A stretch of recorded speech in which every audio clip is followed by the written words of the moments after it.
After the Great British Bake Off presenter apologised for suggesting that one of the contestants' offerings was diabetes on a plate. Let's take a look. Fuck my bum. When did someone being offended by a joke and mentioning it on Twitter become newsworthy? He didn't inject someone with diabetes, did he? He didn't force feed them cake until they got diabetes. He was just saying, there's a lot of sugar in that, but he used hyperbole to say it. Is this really what people are getting offended by these days? Humorous sentences?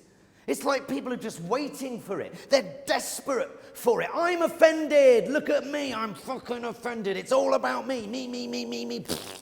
Fuck off, you fucking narcissists. If you're genuinely offended by a joke about iced buns, why not watch the actual news? Look at Syria, or the treatment of gay people in Russia, or the rainforest being burnt to the ground. After that, if you're still offended by a joke about iced buns, good for you. Be offended. But it doesn't just stop there.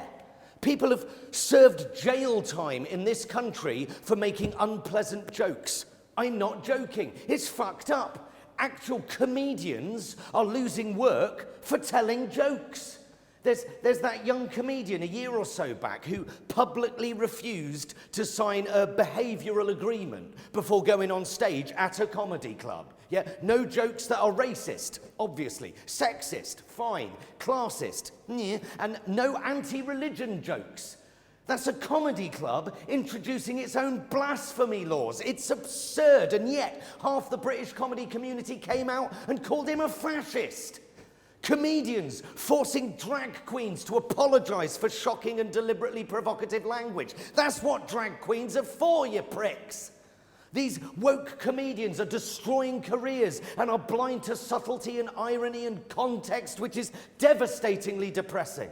The liberal left have willingly and gladly given up on free speech. So now anyone who wishes to protect the principle is seen as right-wing. The assumption being, if you believe in freedom of speech, it must be because you just want to tell racist, homophobic, anti-Islamic rape jokes. If you believe in free speech, you're probably a Nazi. I don't know about you, but I have never once thought of joining the Nazi party, but anything's got to be better than this. It's not just comedians or TV bakers that have to watch their every word. It's normal people who are getting sacked or reported to the police because of a tweet they wrote 10 years ago. This sort of shit pushes sane, normal, liberal people who have a sense of humour away from so-called liberal politics.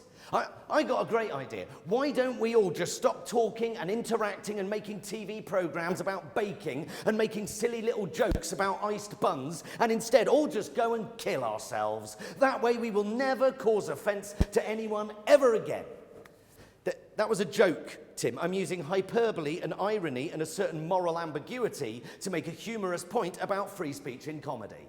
But as one of our leading stand-up comedians argued in a Guardian article last year, when it comes to comedy, now is not the time for ambiguity or irony. And just to clarify, he wasn't being ironic. I love Stuart Lee, by the way, but Stuart, when you say things like that, you sound like a fucking idiot to anyone that doesn't read The Guardian. Well, they certainly look delicious, don't they? But the producers of the series put out a statement saying that although they understood...